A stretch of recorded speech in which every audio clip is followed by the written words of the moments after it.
Je suis Fatime Touré-Konkobo, je suis associée gérante de Team Coach et je suis ravie d'être mentor du programme WOLAF depuis 2017.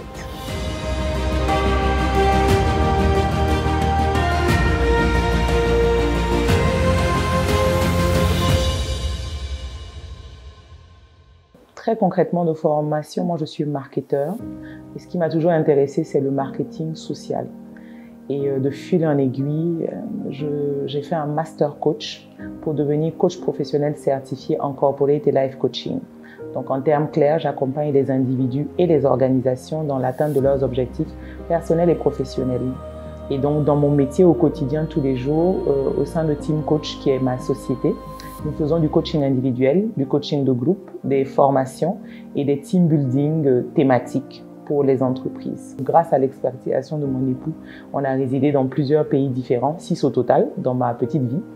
Et donc, ça m'a amené à mieux connaître l'humain, à mieux connecter avec les individus et à chercher, dans cette quête de sens-là, à trouver un métier qui m'aidait à accompagner l'humain sans le conseiller, mais en étant là à côté pour l'aider à trouver ses propres solutions. Donc voilà comment j'en suis arrivée à devenir coach professionnel. Il faut aimer ce qu'on fait, il faut apprendre, il faut continuer à se former.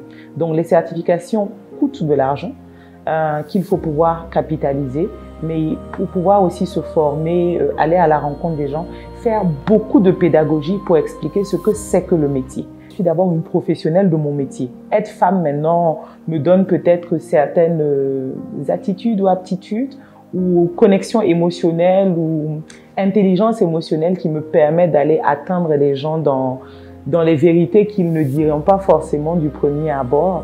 Mais je le vis comme toute professionnelle du métier. Peu importe le métier que j'aurais choisi, j'aurais apporté ma touche de moi-même Fatime. Au-delà d'être femme, dans chaque métier, il faut apporter ce qu'on est, soi-même d'abord. Maintenant, on peut passer 24 heures à la maison avec ses enfants, mais ne jamais connecter avec eux. Ou passer 24 heures avec sa famille et ne jamais connecter. Le but pour moi, c'est que quand je suis là et que je décide de mener une activité avec eux, que je suis là pour eux, que pendant les moments où je suis là, et que je consacre des moments qu'à eux et aussi prendre des moments de qualité ensemble et aussi très seul. Parce que ça fait du bien aussi de se retrouver seul, des fois en tant que femme, et de penser un peu à soi pour mieux revenir vers les autres et mieux aimer les autres. Déjà, le fait d'avoir créé l'entreprise et que ça tienne jusque-là fait partie des objectifs qu'on atteint. Chaque année, on se fixe des objectifs professionnels, des objectifs en termes d'apprentissage nouveau. Parce qu'après ce certificat, ce master coach, j'ai fait d'autres certifications sur d'autres outils pratiques et concrètes en rapport avec mon métier. Le but est de continuer à me former et de toucher d'autres marchés nationaux, faire le marché national déjà, s'implanter un peu plus, se faire connaître encore mieux. Et puis toucher d'autres marchés locaux, enfin sous-régionaux déjà, et de toute l'Afrique francophone pour le moment. Et puis je dois reprendre mes cours d'anglais pour pouvoir maintenant toucher toute l'Afrique anglophone aussi, et puis pourquoi pas le reste du monde. Il faut déjà savoir que pour moi le WOLAF, c'est ma part d'action sociale.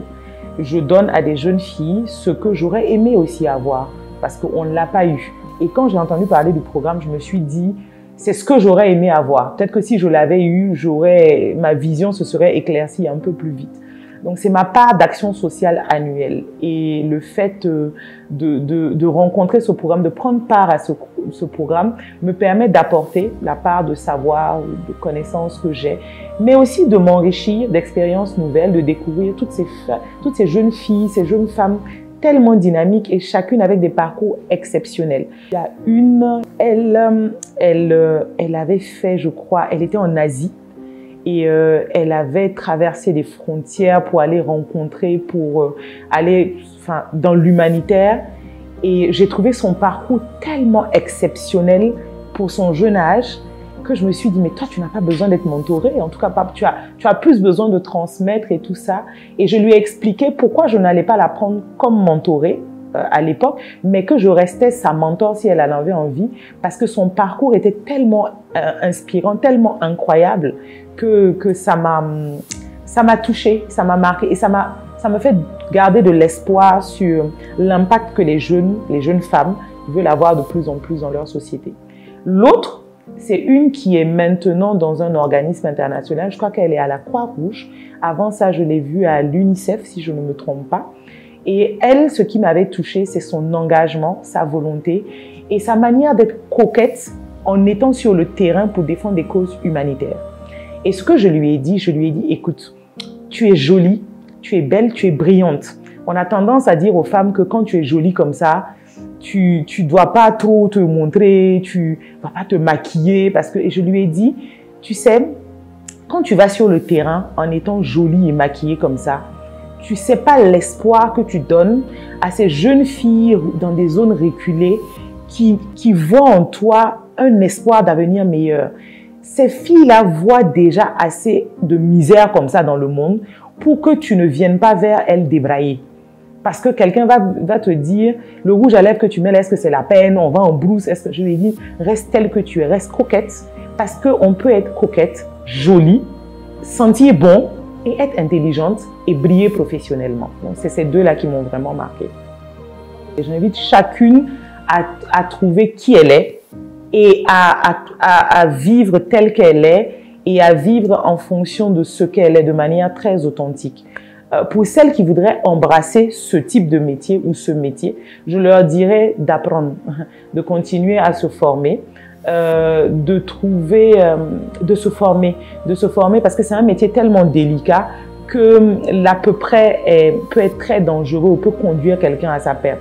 Donc se former, apprendre et se cultiver parce que la culture générale est ce qui après nous distingue. Ça nous permet aussi de capitaliser sur les expériences des autres, de beaucoup lire. Ça, c'est mon combat perpétuel.